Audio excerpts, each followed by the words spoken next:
Well, mine is just another voice in the chorus here, or maybe just another person screaming in rage. But I feel like I should chime in anyway because I feel like everyone should chime in. I mean, if you don't, you just allow the malcontents to rule the world with their own toxic mental health approach to everything.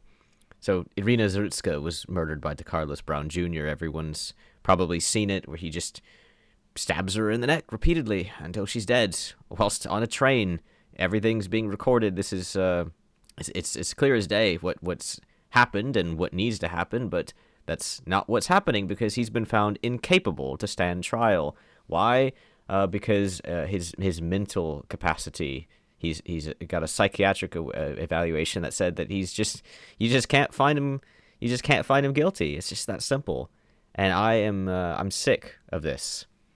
I'm sick of this. This woman, Iryna Zarutska, she's a young white woman who came over from the Ukraine because it's under attack by Russia, right? So she's a refugee. That's just a fact. She's a refugee who came over here, and yet somehow she is acting more American than most of the people in America, it would seem. I don't know anything about her besides the fact that she was working her job at a pizza restaurant, and then she got on public transport to go home, and then she was brutally murdered by this lunatic. And then everyone sitting around did absolutely nothing to help her. No one rendered any kind of aid. And I don't know what to make of that. A lot of people are like saying that they're just as bad as this guy or whatever. But I don't know. I mean, it's like trying to stop gang violence. Like if you stop a gang from doing something, the gang might go for you too. Or maybe these people sitting around, they really just were heartless. Maybe America really is just a bunch of tribalistic jerks who only care about people who are like them. I mean, I do believe that is the case in a lot of ways, but maybe not necessarily this case. I mean, these people sitting around on the train who failed to help her, maybe they were afraid they'd be prosecuted for helping her. I mean, it's America, for Christ's sake. Like, this guy's gonna, unless it goes to a higher court or something, then he's gonna end up going free again. So, yeah, maybe they were just afraid that if they tried to help Iryna, they would be prosecuted and put in prison for it. Like, you never know in America. You just never know what kind of people you're going to get. We have such a low trust, no trust society, really, at this point. It's so unheroic, not one that I want to live in, but it is what it is. And right now, we've got to talk about what it is. So, these these people have found him mentally incapable of standing trial. The army of legislators and psychiatric people just evaluating this person, saying, "Ooh, he can't tell left from right." The guy, when he was arrested, he claimed, well, first of all, when he was arrested, the first thing they did was take him to the hospital for a hand injury. Isn't that nice? But they apparently he was quoted as saying like there's some sort of man-made device on his person that was controlling his actions. Again, these people, they know what to say to get out of this. This guy had been arrested numerous times, at 14 times since 2007. Yeah, 14 arrests since 2007. They know how to get out of these things. They know how to manipulate the systems. They're not stupid. It's like how children know to lie, and they know what to say to manipulate certain people. They know what to do. They may not be very good at it because they're children, and this guy's obviously not very good at it because he's been arrested 14 times, but at the same time, the system's clearly too lenient on this. Like, you don't need to be good at it. The system will let you off no matter what. It's just ridiculous. I mean, we have a protected class of people in the USA that is more important than young white women minding their own business who happen to be refugees from a foreign country which is under attack.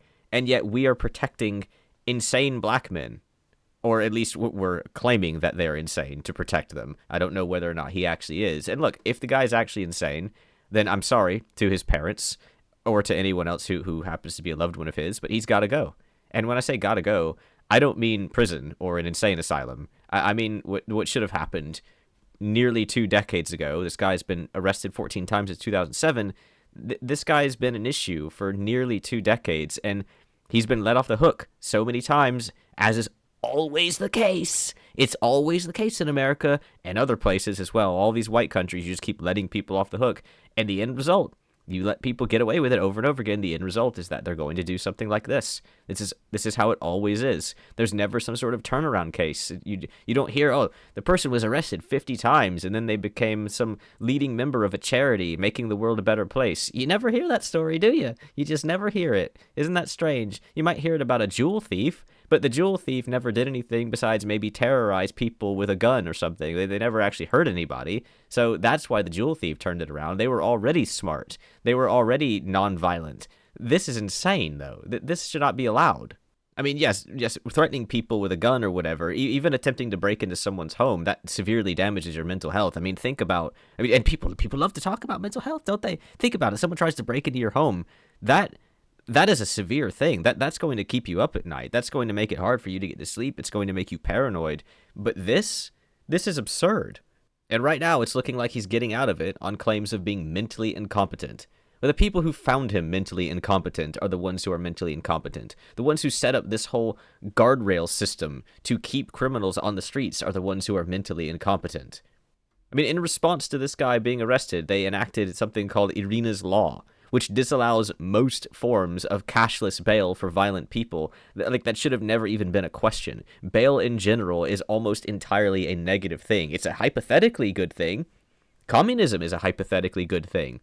If a dictator is infallible and incorruptible and only acts on goodwill, then the dictator is basically a god, right? Basically a righteous god. So under that scenario, a dictator is a good thing. There's loads of things that are hypothetically good things, but when you add the human element to them, they suddenly no longer are. And bail is one of those things. Bail always ends up with someone getting out, apparently in a cashless bail in this case, and doing so, not in this particular case, but the guy's been arrested 14 times, and doing something violent.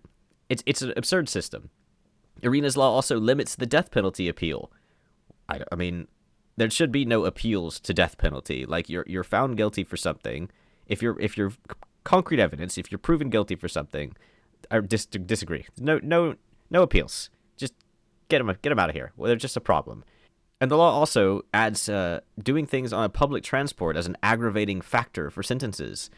It's bloat. Bloat. We shouldn't need extra buffs from some legislation in order to punish people. Well, something happened on a federally funded public transportation system, and we need that, really? Like, it had to happen on a federally funded transportation system in order for us to get this person out of society.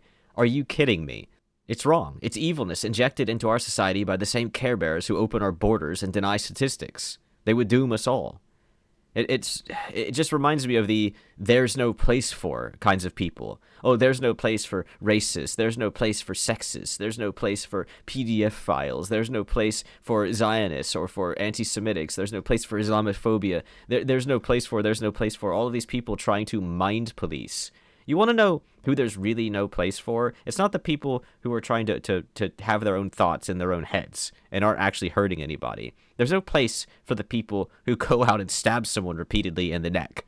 There's no place for someone who's been arrested 14 times. That other guy who tried to shove someone in front of a train for absolutely no reason, who also stabbed his sister in the stomach previously, but he was found too incompetent to stand court. And now he's pushing someone in front of a train. This is who there's no place for. There's no place for the incompetent lawmakers who would allow people like this to go free, who would protect them. There's no place for the psychiatrists who would desperately try to linger on. I mean, what real purpose do these psychiatrists have in society? How are they making it a better place? There's no place for them, so they're having to make one. They're allowing people like this to go free. That's their place in society, insisting that they are important when they are not. The psychiatrists, the people pushing mental health, they are not meaningful to us. They are a net negative on society. We are supposed to have politicians who lead us to a better, brighter future. Instead, our judiciaries are crippled by incompetence, bred by our luxurious nation's existence that we've won over the many years and many wars, and their activist movements leveraging feminism and religious morality to create this overprotective framework that these people abuse like rats. Our countries are now led by harlots, prophets, CEOs who only care about the other type of profit, and of course, the thoroughbred politician. Donald Trump called for this man to be executed. He called for this man to be executed. I don't care much for Trump as a person. He says a lot of things that rub a lot of people the wrong way, but there are several good reasons why he was elected. He's not the politician we need, but the one we deserve right now. Someone capable of moving his feet instead of being enslaved to their own injustice, like what we see here with this. Frankly, he should not be allowed to live. He shouldn't have been allowed to live even before this, it would seem. And yet, he was. And now Iryna Zarutska is dead as a result. I'm not saying that they need to take him out to Times Square and string him up. I'm not saying that they need to bring out a guillotine or anything. But people need to know that there are punishments for actions. And this is proving that there is not. This is proving that anyone can abuse America. Anyone can just come to America and twist the world to fit their desires. You can even just walk up to young women and stab them in the neck. And worst case scenario, you get a free room and board for the rest of your life. I mean, that's a good deal for a lot of people in the world. Loads of people, actually, I would say. And this is our justice. What the hell? Like, we're America. We're supposed to be known for having hard justice, right? We're supposed to be known for the hanging tree, and not because he's black. It's just pathetic. Well, now here we are. The case against him will likely be delayed until his capacity is determined to be restored by the court. And in the meanwhile, he gets free house, basically. I mean, not an actual house, I would hope, but who knows? Maybe these days they'll put him up in a 5-star hotel. But he'll at least get a free box to sit in with a bed and water and a toilet, more than most people in the world get, all paid for on the taxpayer's dime. And Iryna Zarutska, she's dead. That's fair. Is that just? Okay. Yay, America. Yay, we're protecting our refugees. We're protecting the women. This is ridiculous. Anyway, thank you for watching. If you agree, please make a video yourself, make some tweets, post it at somebody, because as long as the lawmakers think that mental health is the good optics that gets them elected into positions, this isn't going to change.